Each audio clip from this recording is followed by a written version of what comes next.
Baik, di sini selanjutnya yaitu kita di VirtualBox dengan mengetik new atau baru. Di sini kita menamakan filenya terlebih dahulu yaitu Ubuntu. Karena di sini kita untuk menginstal atau memasang yaitu Ubuntu. Terus setelah kita sudah menamakan Ubuntu, maka yang lain seperti tipe atau apapun itu akan mengikuti Ubuntunya. Selanjutnya kita klik next, dan di sini itu kita kayak mengatur prosesor itu berapa dan CPU yang kita gunakan di dalam aplikasi tersebut. Nah, saya sarankan yaitu ada di batas hijau untuk aman lah digunakan selanjutnya. Nah, next di sini kita yaitu mengatur penyimpanan berapa giga sih yang digunakan untuk menyimpan itu. Nah, saya sarankan minimal di atas 25 lah untuk memperaman kelancaran dari si Ubuntunya tersebut. Nah, setelah sini saya juga menuliskan yaitu 30 giga untuk penyimpanan dari si Ubuntunya sendiri. Setelah kita next, telah selesai di sini sudah semuanya, maka kita klik selesai. Nah, untuk langkah selanjutnya di sini kita mengklik si Ubuntunya, terus kita klik pengaturan.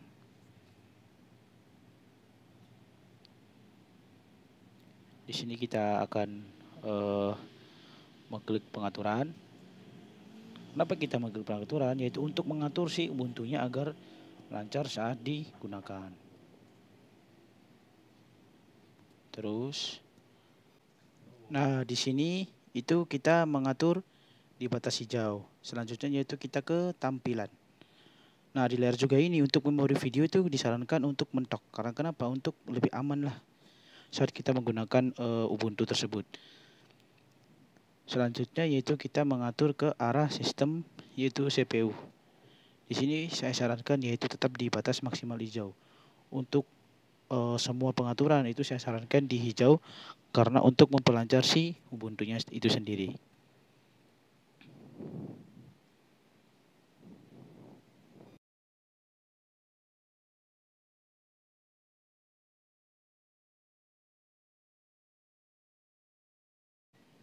Nah, selanjutnya di sini kita akan klik penyimpanan, dan penyimpanan itu kosong, kita klik di kosong.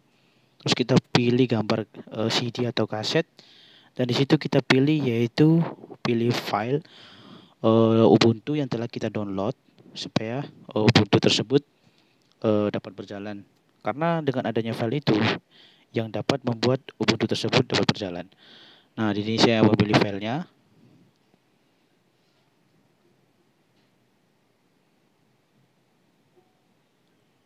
Oke, sini lanjut. Nah, setelah kita sudah memilih file, di sini kita klik start. Karena di sini start yaitu tujuannya untuk menjalankan si Ubuntunya itu sendiri di VirtualBox. Tampilan awal yaitu ada try or install. Jadi di sini kita klik saja, dipilih atau try or install. Terus habis itu kita langsung klik enter. Nah, kita tunggu beberapa saat. Karena ini itu agak lama, ya 5 menitan atau 10 menitan lah. Terus nanti hasilnya itu akan seperti ini. Jika sukses, itu hasilnya akan seperti ini. Tampilan awal yaitu kita memilih bahasa yang secara default lah. Di sini kita pilih bisa Indonesia, bisa bahasa Inggris.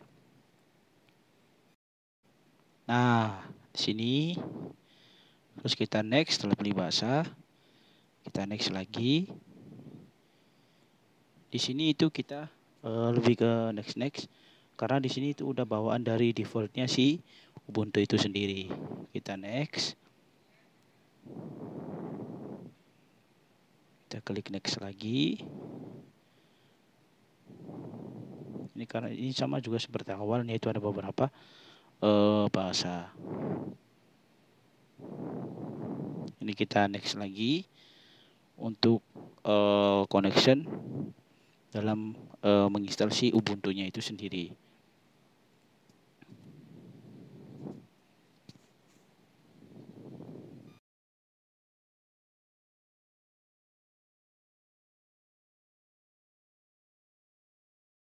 Nah, setelah selesai, di sini kita klik installation atau untuk menginstalnya si Ubuntu. Terus kita klik lagi next. Di sini tuh kita cuma tindih next untuk bawaan si defaultnya. Karena kenapa? Karena itu udah bawaan default, jadi kita hanya mengikuti si bawaan defaultnya itu sendiri. Terus kita next lagi. Terus kita next sampai bagian akhir si Ubuntunya itu sendiri. Di sini ada file system. Di sini itu tujuannya untuk semua file yang di-download si Ubuntunya itu. Terus kita next.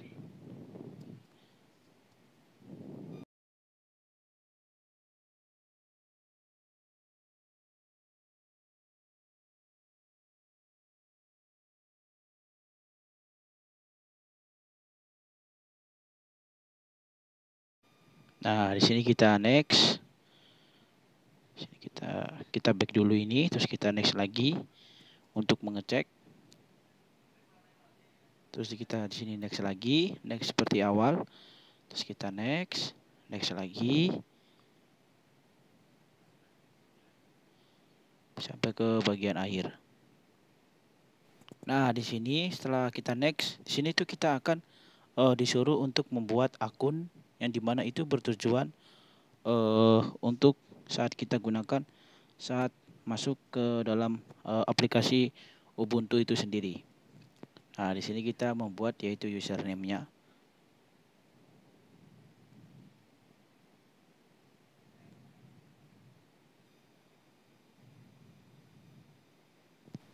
Nah, selanjutnya di sini kita akan membuat password untuk login di si Ubuntunya itu sendiri.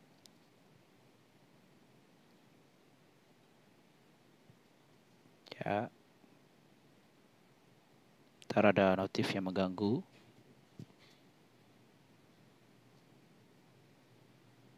Setelah kita udah buat password itu kita akan klik next.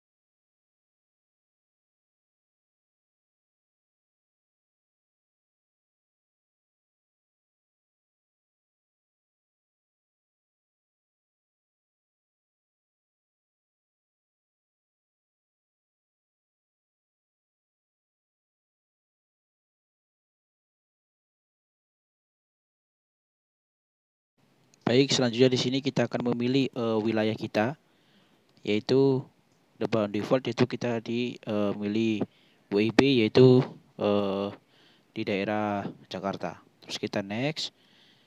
Di sini kita next seperti biasa. Nah, di sini tuh akan dilakukan instalasi atau download beberapa file yang dibutuhkan di si Ubuntu-nya itu sendiri untuk menjalankan aplikasinya. Kita tunggu sebentar. Nah, kalau udah selesai di sini kita akan dilakukan restart dan masuk ulang untuk memasukkan password yang telah kita buat untuk masuk ke dalam si Ubuntu-nya itu sendiri. Nah, setelah kita masukkan password, maka itu akan muncul tampilan yaitu welcome to Ubuntu. Nah, di sini ada beberapa langkah akhir untuk melakukan penginstalan si Ubuntu-nya itu sendiri. Di sini kita ikuti dengan next saja di bagian atas. Nah, di sini kita next lagi. Kita ikuti defaultnya dan di sini kita klik finish untuk selesai. Nah, maka tampilan akhir dari Ubuntu itu seperti ini. Nah, selanjutnya yaitu cara menginstal Windows. Yang pertama kita namain file Windows, maka default Windows akan terus otomatis. Dan di sini saya menginstal Windows yaitu Windows 8.1. Dan di sini untuk pengaturnya kurang lebih sama di bagian hijau untuk amannya. Dan di sini saya memilih penyimpanannya yaitu antara 25 sampai 30 minimalnya. Nah, setelah selesai kita klik selesai. Dan di sini selanjutnya yaitu kita klik pengaturan untuk memasukkan file yang harus dijalankan si Windows itu sendiri. Karena di sini saya telah mendownload filenya, maka di sini saya klik kosong. Bagi teman-teman yang belum download file, dipersilakan untuk download terlebih dahulu. Di sini klik CD sama seperti yang tadi. Sini kita pilih saja file yang telah kita download, yaitu Windows-nya. Setelah kita masukkan filenya, kita klik OK dan kita klik mulai atau start. Kita tunggu saja beberapa detik atau menit. Maka sini Windows akan terinstall. Dan di sini saya mohon maaf untuk langkah-langkahnya itu sudah saya record, tapi tidak record. Jadi untuk langkah-langkah Windows-nya itu kurang lebih sama kayak Ubuntu. Jadi klik next sesuai dengan defaultnya. Dan di sini tampilan akhir ketika Windows telah terinstall itu seperti ini. Nah, di sini untuk loginnya kita masukin password yang telah kita buat akun atau password yang awal ketika kita ingin menginstal si Windows-nya itu sendiri. Nah, kurang lebih seperti ini. Kita masukin passwordnya. Jadi saya salah masukin password. Saya coba lagi. Nah, pastiin password yang telah kalian masuk itu benar. Maka tampilan Windows itu akan seperti ini jika kalian berhasil menginstalnya. Kurang lebih itu dari saya. Wassalamualaikum warahmatullahi wabarakatuh.